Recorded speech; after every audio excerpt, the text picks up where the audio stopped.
नमस्कार, मैं हूं त्रिपाठी ज्ञानेंद्र और आप देख रहे हैं पूर्वांचल टुडे लाइव। मोदी जी ने इटली में मेलोनी संघ मेलोडी के जो स्वाद बिखेरे, उसको चंद घंटे में ही भारत के तिलचट्टे चट कर गए। यह ऐतिहासिक घटना तब घटी जब यहाँ गोदी मीडिया मेलोडी धुन में मस्त थी। गोदी मेलोडी बैंड बजा रहे थे और ये तिलचट्टे मोदी की पार्टी बीजेपी की बैंड बजा गए। सोशल साइट इंस्टाग्राम पर 12 साल में सत्ता के रसूख पर 90 लाख से भी आगे नहीं बढ़ सकी बीजेपी को तिलचट्टों की पार्टी काकरोच जनता पार्टी ने चारों खाने चित कर दिया। तिलचट्टों की संख्या इंस्टा पर करोड़ से अधिक हुई तो मोदी की मेलोडी स्ट्रेटजी छूमंतर हो गई। आनन फानन में तिलचट्टों की काकरोच जनता पार्टी का एक्स अकाउंट बंद कर दिया गया। हुआ पहले इन लोगों ने हमारा अकाउंट हैक करने को ट्राई करा, जब इनसे हैक नहीं हुआ तो अब इन्होंने हमारा ट्विटर हैंडल इंडिया में बंद कर दिया है, बैन कर दिया है। आप सभी लोग देख सकते हैं ट्विटर पर जाकर कि हमारा कॉकरोच जनता पार्टी का ऑफिशियल ट्विटर हैंडल अभी इंडिया में नहीं दिख रहा है किसी को भी। तो मैं चाहता हूँ आप लोग सब आवाज उठाए और आप लोग पूछे ये अकाउंट हैंडल क्यों बैन किया गया, इससे ऐसा क्या लिखा था। हमने तो कोई गलत चीज नहीं लिखी थी, हम तो खाली रेजिग्नेशन मांग रहे थे मिनिस्टर का। वो स्टूडेंट ने सुसाइड की तो उसके बदले हम कुछ अकाउंटेबिलिटी चाहते थे और बदले में इन्होंने हमारा अकाउंट डीएक्टिवेट कर दिया। तो ये कहा कि डेमोक्रेसी। हाई लेवल मीटिंग की गई और तय हुआ कि इसको लेकर आईटी सेल तेजी करे, हिट आज को आजमाए, वरना ये तिलचट्टे 12 साल की जमा पूंजी चट कर जाएंगे। तिलचट्टों के सफाए का ठेका गोदी मीडिया को भी देने पर विचार हुआ। गोदी मीडिया जल्द ही तिलचट्टों की पार्टी को केजरीवाल की पार्टी से जोड़कर नैरेटिव गढ़ेगी। गोदी बताएंगे कि यह केजरीवाल की सत्ता पर काबिज होने की चाल है, क्योंकि तिलचट्टों का सरदार कभी केजरीवाल के साथ था। फिलहाल आईटी सेल और गोदी मीडिया तिलचट्टों की पार्टी काकरोच जनता पार्टी को जमींदोज करने के लिए नैरेटिव सेट करने में जुटे हैं। लेकिन सवाल यह है कि क्या यह संभव है कि गोदी मीडिया और आईटी सेल तिकड़म के सहारे सत्ता के बल पर तिलचट्टों की पार्टी काकरोच जनता पार्टी को जमींदोज कर सकें? बिल्कुल नहीं, क्योंकि तिलचट्टों ने मोदी सरकार की उस रणनीति को सीधे टारगेट किया है जिस पर सवाल मात्र से ही मोदी की पार्टी बीजेपी हिल जाती है। तिलचट्टों ने अपनी पार्टी काकरोच जनता पार्टी के लिए जो सदस्यता शर्त रखी है, वही मोदी सरकार के लिए सबसे बड़ी चुनौती है, मोदी के अंधभक्तों की कमजोरी है।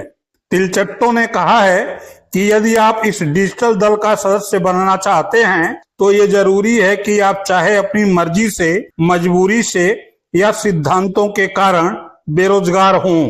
परम आलसी होना भी जरूरी है। इसके साथ ही रोजाना कम से कम 11 घंटे इंटरनेट पर बिताना अनिवार्य है। आपके अंदर सिस्टम के खिलाफ सोशल मीडिया पर तीखे और तार्किक रूप से भड़ास निकालने की कला होनी चाहिए। साथ ही यह भी अनिवार्य है कि आप मानसिक और भावनात्मक रूप से वर्तमान व्यवस्था से पूरी तरह थक चुके हों। अब आप सदस्यता की इन अनिवार्य शर्तों को देखें तो 90% गुण अंधभक्तों से ही मिलते हैं। ऐसे में बीजेपी को यह चिंता खाए जा रही है कि कहीं उसके अंधभक्त तो ही बड़ी संख्या में तिलचट्टे नहीं बन रहे हैं।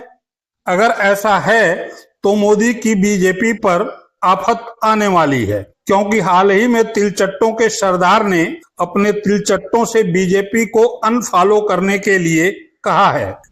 Good morning to all cockroaches. अभी आप सुबह उठते ही देख रहे होंगे कि हमारे फॉलोअर्स अब बीजेपी से भी ज्यादा हो चुके हैं। बीजेपी को इतने 8 मिलियन फॉलोअर्स लगाने में बनाने में 14 ईयर्स लग गए थे। इन्होंने ना जाने कितने करोड़ों रुपए फूके हैं इसमें। तो अब हमारा नेक्स्ट टारगेट है कि कुछ भी करके हमें बीजेपी के फॉलोअर्स कम करने हैं, क्योंकि ये वो लोग हैं जिन्होंने तुमसे तुम्हारा फ्यूचर छीन लिया है, तुमसे तुम्हारी जॉब्स छीन लिए। आज इनके कारण तुम्हारी लाइफ खराब है। तो जितने भी लोग हैं, जितने भी लोग इस मूवमेंट में शामिल हुए हैं, उन सभी का काम है कि अभी के अभी बीजेपी को अनफॉलो करो। उन्हें बता दो कि अगर वो तुम्हारे लिए जॉब्स प्रोवाइड नहीं कर सकते, अगर वो नीट पेपर लीक पर उनके एजुकेशन मिनिस्टर को रिजाइन नहीं करवा सकते, अगर ऐसा होता है तो यह बीजेपी के लिए अब तक का सबसे मुश्किल दौर होगा। क्योंकि अभी तक किसी ने भी इतने कॉन्फिडेंस से यह नहीं कहा है कि बीजेपी का बहिष्कार करो। मोदी की बीजेपी की परेशानी ये भी है कि काकरोच जनता पार्टी ने अपने घोषणा पत्र में केवल रोजी रोजगार की ही बात नहीं की है, उस सिस्टम को भी जड़ से उखाड़ फेंकने की बात की है जिसे मोदी जी ने पिछले 12 वर्षों में सत्ता में बने रहने के लिए बनाया है। काकरोच जनता पार्टी की 5 सूत्रीय घोषणा पत्र की बात करें तो पहले नंबर पर यह कहा गया है कि सुप्रीम कोर्ट के किसी भी चीफ जस्टिस को रिटायर होने के बाद राज्यसभा की सीट या कोई अन्य सरकारी पद नहीं दिया जाएगा। सवाल यह है कि अगर ऐसा होगा तो फिर बीजेपी बात बात पर यह कैसे कह पाएगी कि सरकार का फैसला गलत है तो कोर्ट चले जाओ। सरकार को मुश्किल से बचाने के लिए कोई जज यह क्यों कहेगा कि सरकार पर सवाल करने वाले असल में काकरोच जैसे हैं। काकरोच जनता पार्टी की पहली घोषणा ही सत्ता और न्यायपालिका के गठजोड़ के फार्मूले को नष्ट करती है, जिस पर हामी भरना सरकार के लिए मुश्किल ही नहीं पूरी तरह असंभव है। दूसरी घोषणा, यदि देश में किसी भी वैध नागरिक का नाम वोटर लिस्ट से काटा गया तो मुख्य चुनाव आयुक्त को उपा कानून के तहत गिरफ्तार किया जाएगा, क्योंकि वोट का अधिकार छीनना आतंकवाद के बराबर है। अब लो, अगर इसे लागू कर दिया जाए तो अपने जो ये ज्ञानेश कुमार हैं ये कहां पर होंगे, इसका अंदाजा लगाइए। इन्होंने तो एक ही नहीं लाखों वोट काटने का अभियान छेड़ रखा है और इन पर कोई केस नहीं हो सकता। इसके लिए मोदी जी ने कानून भी बना रखा है।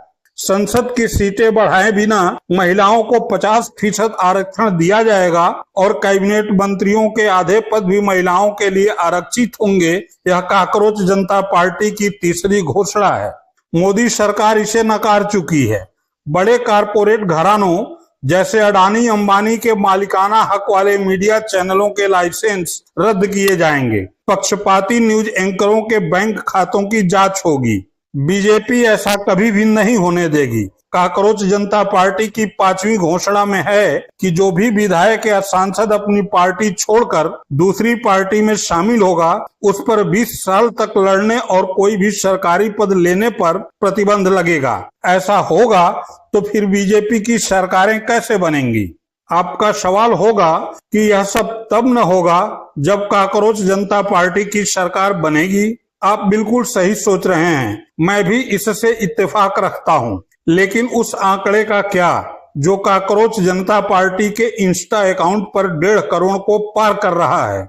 इस आंकड़े को अगर किसी सर्वे का एक सैंपल साइज ही मान लें तो ये अब तक का सबसे बड़ा सैंपल साइज और सर्वे है।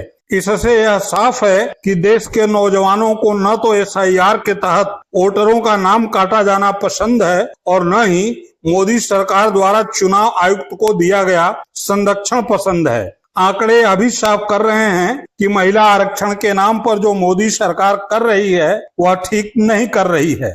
देश के युवाओं को न तो दूसरे दलों के विधायक और सांसद तोड़ना पसंद है और न ही गोदी मीडिया का रोल। बीजेपी इसीलिए भयभीत है कि सत्ता में बने रहने के लिए उसने जो तंत्र बना रखा है, देश का युवा उसके खिलाफ है। मोदी सरकार इसलिए भी बेचैन है कि ये जो काकरोच जनता पार्टी कह रही है वह काफी हद तक राहुल गांधी के विचारों से मिलता है और आने वाले दिनों में बीजेपी को सत्ता से बाहर भी कर सकता है। मेलोडी के स्वाद को तो पहले ही चट कर चुका है।